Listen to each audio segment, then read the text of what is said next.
I hear a lot of attacks on the far right. Attacks like Harris is the worst of the worst. This vapid and absolutely useless POS climbed the ladder of success on her knees. That's what you said on your Twitter page. And I respect a good conversation about like disagreements on policy, but I want to know from you, Tom, like, why do you go that route? Why do some Republicans go that route?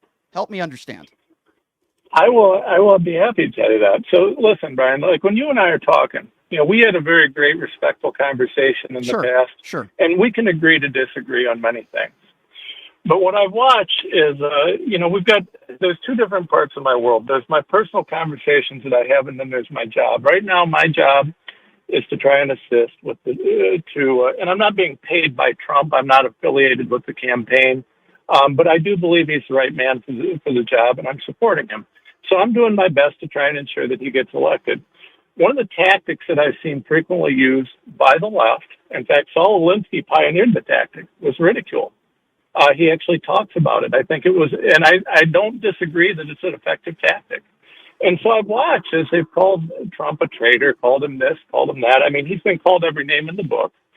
And, I felt that listen, I don't set the rules of the game, but I am in the game. I understand what you're saying, but you're saying you think it's an effective tactic to basically call Kamala Harris a whore, saying that she got to where she is on her knees. You think that's effective? That's really a sad state of affairs that we are living in today.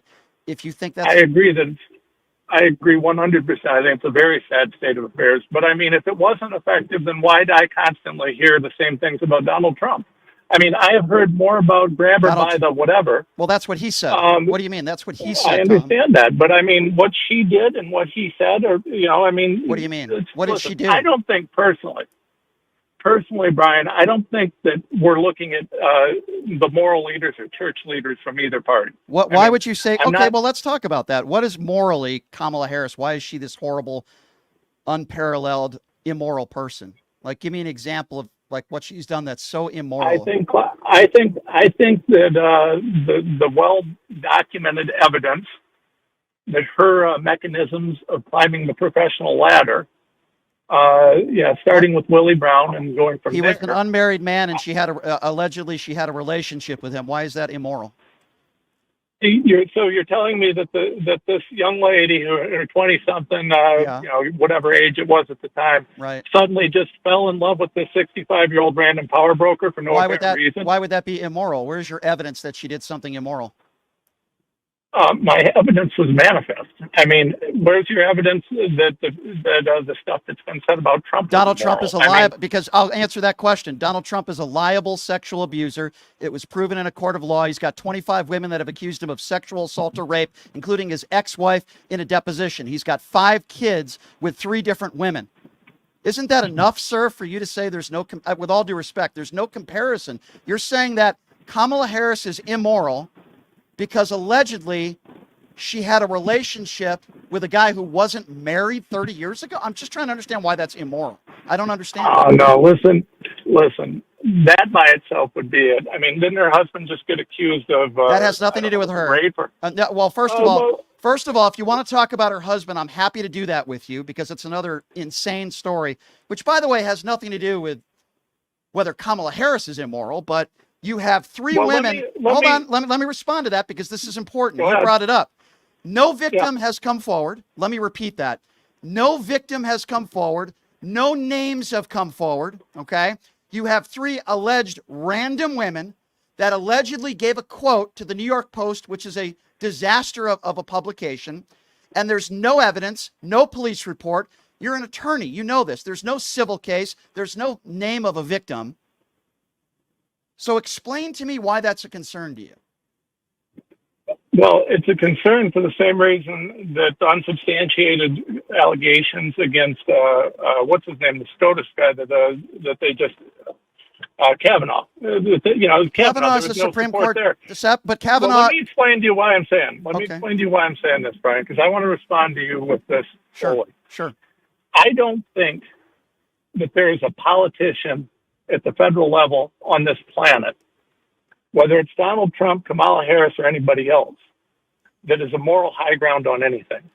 What we've done, though, what we as a society have accepted is that we're going to throw mud at each other. We're going to throw mud at these guys. We're going to do this. We're going to do that. I think 99% of it's all garbage. I'm participating in the mud fight because it's part of the fight.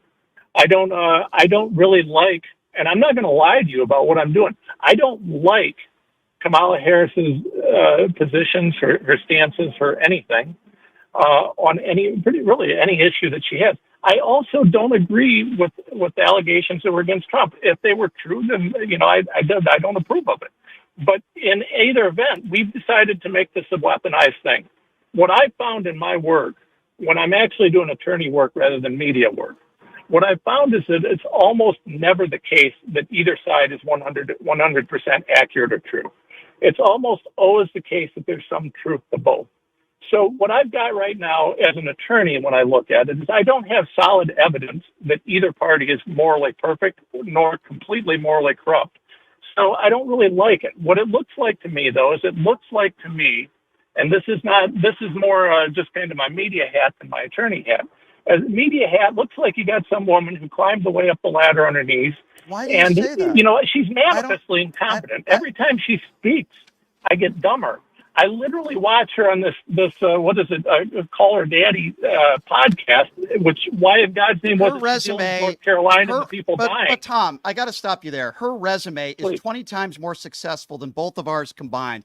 Back in 2004, when she was duly elected in San Francisco, twice, by the way, she becomes a senator, she becomes a vice president. What she's accomplished in her career alone with the LGBTQ rights. Back in 2007, when she was sworn in, back in 2010, she was elected Attorney General of California, winning a $20 billion settlement for Californians, for homes that had been foreclosed on, and a $1.1 billion settlement for students and veterans. This is a lady who set a new record for the most tie-breaking votes cast by a vice president in history in over 200 years. Now, you can disagree with her policies. That's a very fair conversation to have. But why would you, call her stupid, say she slept her way to the top? I mean, she passed the bar for a second time. It took you 5 times to pass the bar. But I'm not going to call you stupid. Why would you call her? Well, you can. No, I wouldn't, because that I don't care if you do. But I don't do that. I wouldn't do that to you because, first of all, it's disrespectful, number one. And number two, you're an attorney. You passed the bar. I don't care if it took you once or 5 times. You passed the bar. You're an attorney. Why would you say she's stupid? Like, I don't understand that, man. Because I listened to her speak, first of all. And in terms of okay, so let's talk about the list of things that you just discussed as accomplishments. You and I, well, maybe you don't know this. I can tell you, I know a number of AGs. I've talked to a lot of AGs. I'm around that. I'm in that. I know how that works. Kamala Harris winning those cases, I assure you, she was not winning those cases. Those cases were brought by staff attorneys who were probably some of the best staff attorneys in the country, because California does have one hell of a set of staff attorneys in their AG's office. Those cases were won by quality lawyers doing work that probably I could never do, and I'm certain she couldn't either. In terms of passing bills, I mean, tiebreaker, that's just a matter of numbers. So I don't think that qualifies as anything. In terms of her ability to climb the ladder politically, well, I mean, yeah, she won elections, but she had the help of guys like Willie Brown and others that were, Willie Brown didn't help her become a vice president. Willie Brown didn't help her become a senator. And just because you, assuming, and again, you're making nothing but assumptions, that allegedly she had a physical or some sort of relationship with Willie Brown, that's the reason why she's accomplished everything she's accomplished. And I use Willie Brown, but there's all sorts of allegations of her friendships, let's say. Regardless of whether they're true, the point is that when I listen to her speak, the number one reason, we can debate about her accomplishments, we can debate about this, but we cannot debate about what I hear when she speaks. And what I hear is borderline incoherent frequently. I mean, listen. What? I don't.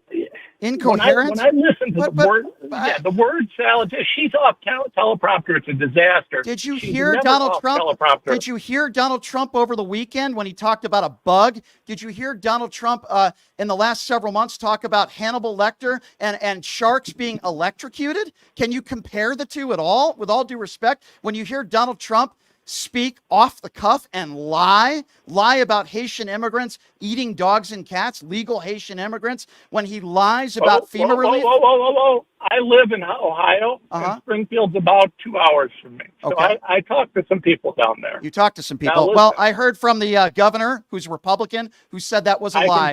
The mayor, who's a Republican, who said it's a lie. Governor. Mike DeWine's the biggest rhino in the country. Okay, so they're all lying. So the manager of the city's a liar. The mayor is a liar. The governor is a liar. The police chief is a liar. But Tom knows everything about Springfield, Ohio, because he talks to some people. Tom, come on, man. Because I live 2 hours from there. How many people do I need to talk to? I know the people down there. I go down there that area frequently. So you're claiming that Haitian, you're claiming that the legal Haitian. I'm not saying that it happens frequently. Okay, well, I'm going to tell you that my guess is that the truth is probably in the middle. There were probably 1 or 2 reports of that happening. There's no reports of that happening. There's no reports of that happening, according to the police chief. They FOIA'd the police records. Yeah, the police chief said they have no record of any Haitian immigrants that have stolen pets and ate them. That is according to the police chief. They FOIA'd the police records, and there were a number of call-ins in relation to this.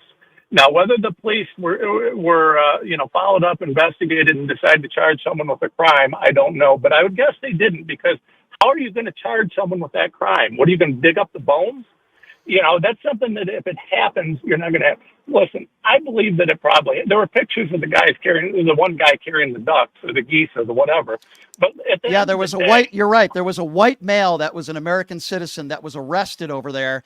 I think it was a couple days ago. Not a Haitian immigrant, a white male, maybe a Trump supporter. I don't know that for sure. This is going back a couple months. This isn't a couple days ago. Okay. Well, I'm just saying. I believe what you're saying. There's not one case of a Haitian immigrant in Springfield, Ohio, that was arrested for stealing a pet and eating a pet.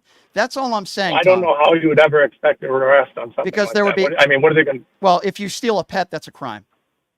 I understand that, but how are you going to prove it if you eat the body? How are you going to prove it if you eat the body? Well, if somebody stole a pet, I would imagine somebody would call the police and there would be a police report. There's a record of someone calling the police. Exactly. And that's my point. There's no evidence that Haitian immigrants are stealing pets and eating them. And Tom, the reason I don't think it's widespread. Okay, I do think that it happened. Well, you can think that it happened, but there has to be actual evidence that it happened. You're an attorney, you know that. And the bottom line is Donald Trump and J.D. Vance have spread this. He spread it on the debate stage. And since then, there have been over 50 threats in that city. There have been bomb threats. You have kids. You wouldn't want your kids to go to school and have to deal with a bomb. I wouldn't. Right. And I know that. No, I wouldn't. And I believe you. And I know that you wouldn't. And I want to condemn the bomb threats, and I want to condemn that stuff too. Because listen, at the end of the day, you and I can disagree, and we can bicker, and we can do this, and that's great. But listen, there's no place for that sort of nonsense. Tom, we're in agreement. Tom, we are in 100% agreement there. Here's what I wish you would also include. Hey, what Donald Trump and J.D. Vance have said is the reasoning why a lot of those threats have happened. And I don't think they shouldn't be doing that either, but I'm not hearing that from you. In fact, you're kind of doubling down and saying there are some cases where that may have happened. And I agree. I do double down because, again, listen, so if I were to take this to court, there are people who would testify on this, but what would I take to court? How could I do this? What am I going to? What am I going to sue someone over eating a dog? Anybody can make up a story if they want to. All I'm telling you is the police chief said that it is not happening in that community. The city manager said it's not widespread. I don't believe it's widespread, but I do believe it happened. Okay, I understand that's your opinion, but I'm just going by what the city manager, the mayor, the governor, and the police chief said. They didn't say it's not widespread. They said it's not happening, and I'm going to take their word over anybody else's. I've also had people in that community that call into this radio show. Let me ask you that. Let me stop you right there, Brian, because let me ask you this. You're going to take the word of a bunch of elected officials who certainly has something to gain by not having the appearance of that sort of thing happening. Remember, the governor allowed the resettlement to occur. All of these people you're talking about allowed resettlement to occur. And listen, first of all, with regards to the resettlement, I am not in favor at all of unrestricted immigration, but I am 100% in favor of assisting people who are truly in need around the country. But can I ask you, bringing Tom, in people. Something to gain is the word that you used. you have a Republican governor, you have a Republican mayor not going along the same lines as Donald Trump. The reason why Donald Trump and J.D. Vance say it's happening is because they know that their base loves it when he attacks immigrants. In this case, legal immigrants who he said, get them the hell out, in talking about legal Haitian immigrants. If anybody has something to gain from this, it's Donald Trump and J.D. Vance. If anybody has something to lose from this, it's people with a moral compass that tell the truth, like the governor, the city manager, and the mayor, who happen to be Republicans. The governor facilitated the resettlement, and so did the mayor, and so did the city manager. They facilitated it.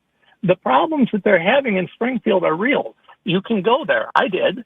And you can see what's going on. There are issues. There are like bomb threats in schools, closures of supermarkets and pregnancy facilities because of these lies. But I mean, we can move on. We can agree to disagree.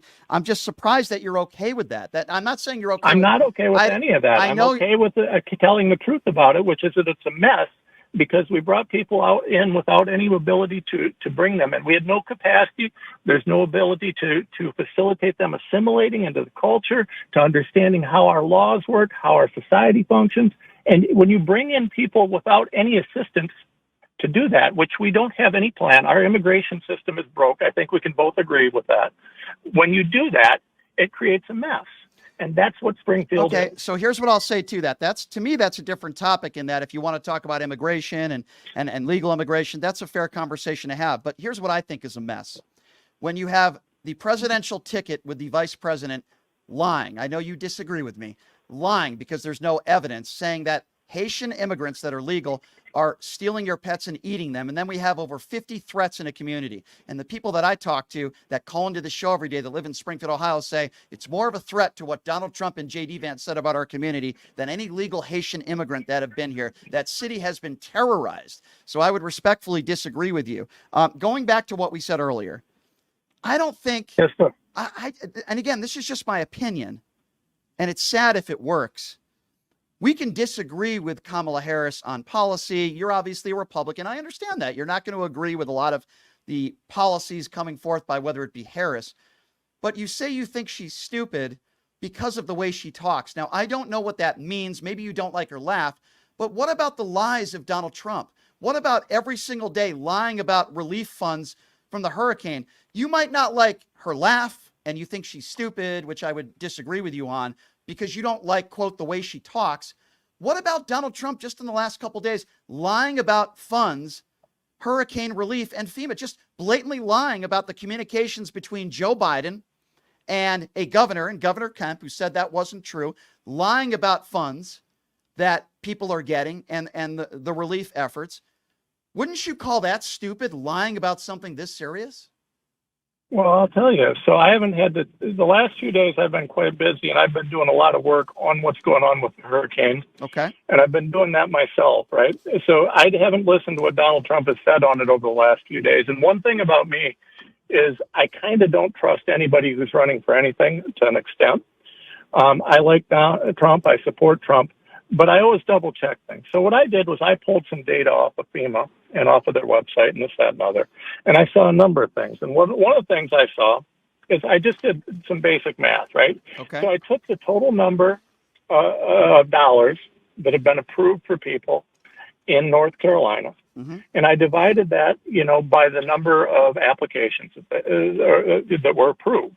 Right? I don't know. I don't have information on the number that were denied. Okay. Reportedly, a lot of them are being denied, but I don't have evidence on that.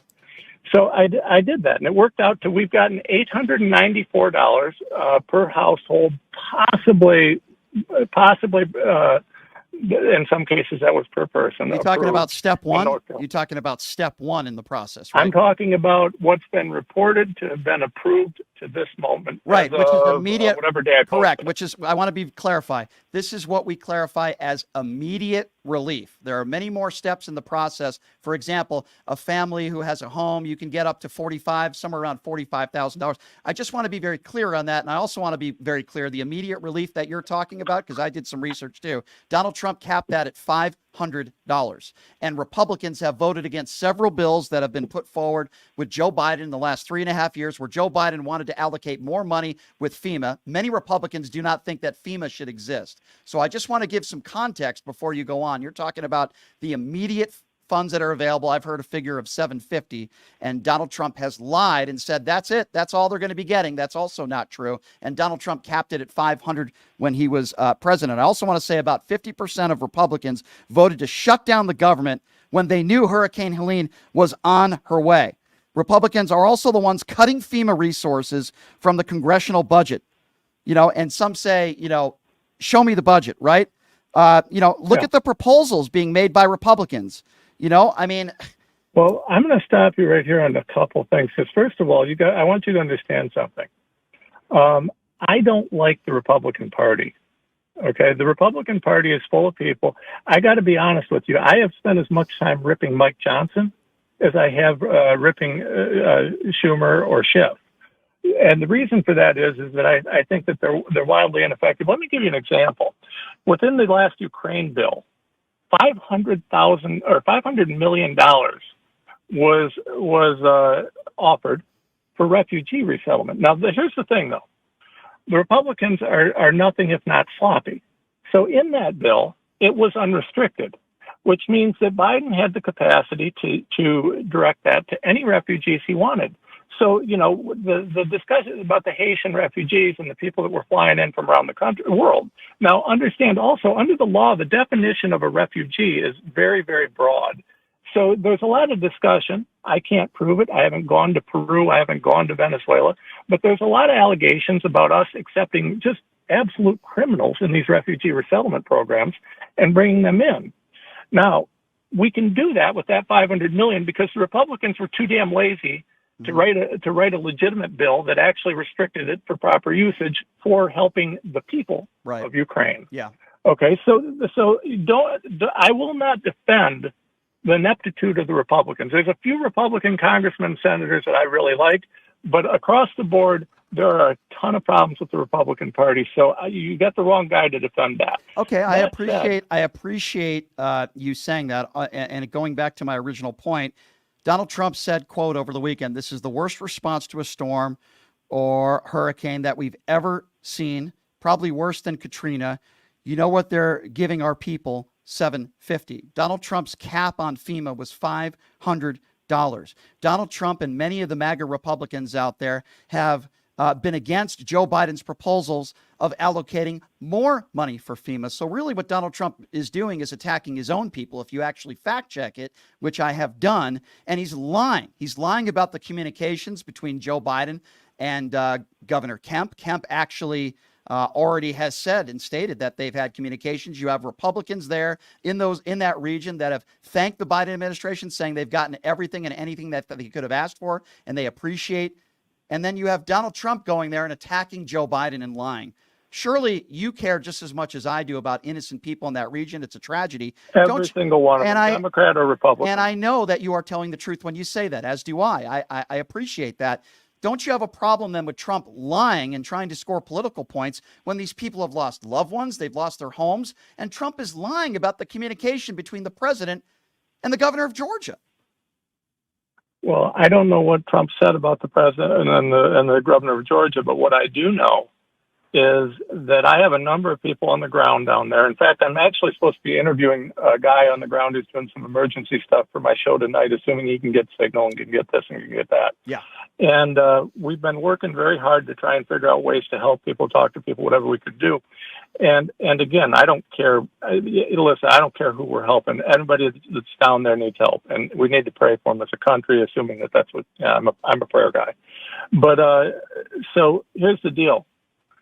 We need, with regards to what's happening down there, it was absolutely, at best, a slow, delayed, terrible response. And I'm not talking about the $750 or $894. According to what? But according to what? According to the people on the ground. I literally talked to someone this morning. And again, I know you don't like it when I say talk to people, right? But remember something, Brian. As a media guy, when I'm wearing my media hat, I can't exactly ask someone to send me an affidavit from a hurricane zone, swearing under penalty of perjury that what they're telling me is true. All I can do is talk to people, have communications with people. So we've got, I've actually tasked a couple people on my staff, and you've met my assistant Andrew. Yes, Tom. I don't doubt, Tom. I'm not doubting that there are people there that you've spoken to that are frustrated, that are hurting, that wish there was between frustration, hurting, and the stuff we're seeing. FEMA. Now, I will defend FEMA on this. FEMA has guidelines, has regulations that they have to follow.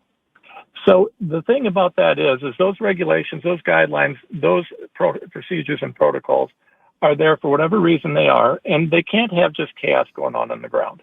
That said, the reports about the delays in action, the reports about them, landing helicopters in the way of landing zones, the reports of them seizing supplies, the reports of them occupying buildings where other rescuers could be, the reports of the politicization of this response on any side, I don't care who's doing it, are absolute nonsense. At the end of the day, everybody and anybody should be down there doing everything and anything possible to save those people, to help those people, to get those people back on their feet. But we're here until this became a political hot button. It sounded like nothing was going to happen. And then I want to challenge you to take a look. So the Executive Order 12898 is an executive order that Biden put back into place. And it was originally issued by Bill Clinton, believe it or not, but it was reinstituted by, I believe it was originally by Clinton, but Biden put it back into place.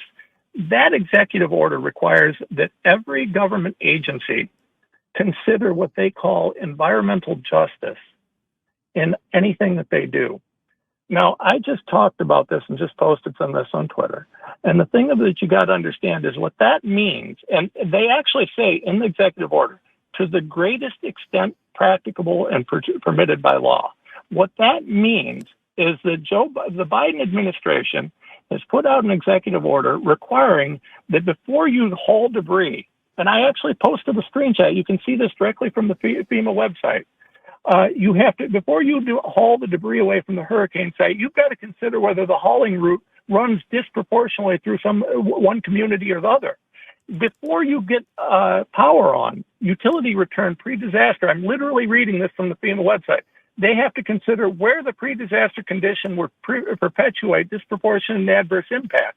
How about not doing anything but just getting the dang things running? How about why are we even worried about that? There's a disaster. We don't need to worry about disproportionate. Everybody's impacted. It doesn't matter what you look like, whether you're gay or straight, whether you're black or white. Everybody's impacted equally. Just get it running. There's no question that everybody is impacted.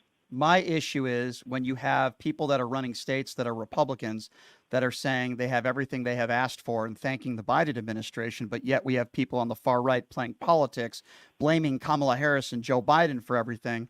I just find that to be disgusting. Brian, do you believe that Brian Kemp likes Donald Trump? Do you believe that, there is a never-Trump wing of the Republican Party? I'll answer that. So first of all, I would say that Brian Kemp has endorsed Donald Trump. That's number one. Number two, if you're insinuating that somehow Kemp is lying about having a conversation with Joe Biden because he doesn't like Donald Trump, I think that's ridiculous. Well, I'm saying that because Donald Trump is the one that lied.